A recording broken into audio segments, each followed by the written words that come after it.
Bwana Yesu asifiwe sana. Kwa majina naitwa Christopher Longida, ni Masai, naishi Majengo. Mimi nakuaga ni mfanyabiashara na mkulima pamoja na mfugaji.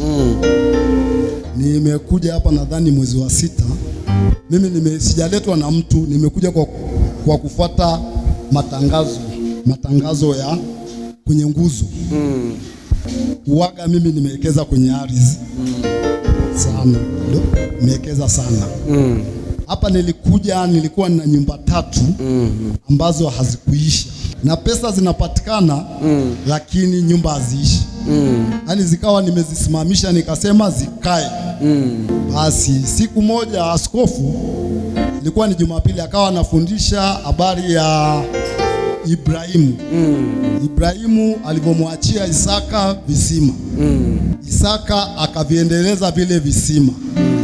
Nami nikatoka nyuma, nilikuwa nakaa upande ule kule, nikaja nikapanda sadaka. Nikaenda kwenye kiti nikasema, kwa imani hii nami zile nyumba ni visima. Nataka nizianze. Mimi haijalishi ile inapatikana wapi, lakini nyumba zianze ziendelee.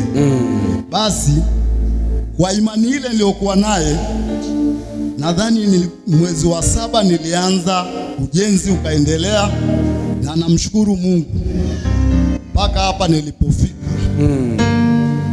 Nyumba 2 kubwa tayari, nyumba 1 ndio namalizia finish, ambaye kesho mafundi watakuwa wapo. Hayo ni ya uchoyo wewe. Nashukuru sana kwa maneno ya kinabii askofu. Nashukuru tena madhabahu hii. Mimi nakuaga nafuga porini na hapo nyumbani.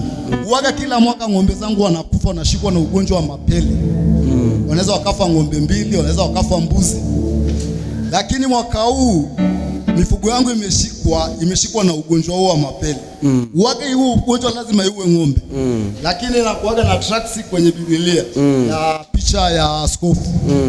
Nilienda kwa daktari, akaniambia dawa hii nenda ukawachome.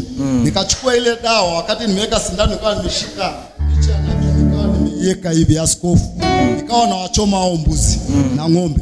Nashukuru Mungu hakuna ng'ombe hata mmoja aliyokufa, wala mbuzi hakuna aliyokufa.